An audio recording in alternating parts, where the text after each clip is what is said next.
مغفرت اور اجر عظیم کا وعدہ، جو بندہ روزہ رکھتا ہے اس کے لیے مغفرت اور اجر عظیم کا اللہ کا وعدہ ہے۔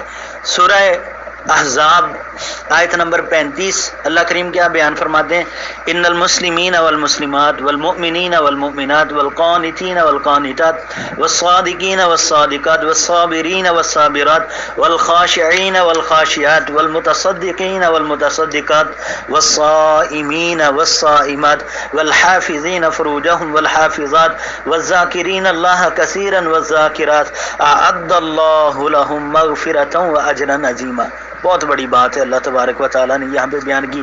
پوری آیت کا ترجمہ کرنے کے بعد یہاں پر جو ہمارے اس سبق کے ساتھ جو متعلقہ الفاظ ہیں وہ ہیں والصائمین والصائمات، روزہ رکھنے والے مرد اور روزہ رکھنے والی عورتیں، ان کے ساتھ اللہ تبارک و تعالیٰ کا وعدہ ہے کہ اللہ کریم نے ان سب کے لیے مغفرت اور ثواب تیار کر رکھا ہے، اجر عظیم اللہ کریم نے ان کے لیے یہ تیار کر رکھا ہے۔ مغفرت ہے ان کے لیے جو روزہ رکھنے والے ہیں۔ بہت بڑی بات ہے روزہ داروں کے لیے، یہ بڑی فضیلت ہے کہ اگر روزہ رکھنے سے انسان کی بخشش ہو جائے، روزہ رکھنے سے انسان کے گناہ معاف ہو جائیں، روزہ رکھنے سے انسان کو جنت مل جائے، تو یقیناً اللہ کی قسم اس سے بڑی کامیابی اور کوئی نہیں ہو سکتی۔ ہمیں رمضان کی قدر کرنی چاہیے، رمضان کے روزے رکھنے چاہیے۔ نبی کائنات صلی اللہ علیہ وسلم کی حدیث مبارکہ، اللہ کے پاک پیغمبر علیہ السلام فرماتے ہیں من صام رمضان ایمانا واحتسابا غفر له ما تقدم من ذنبه، بخاری مسلم کی حدیث ہے۔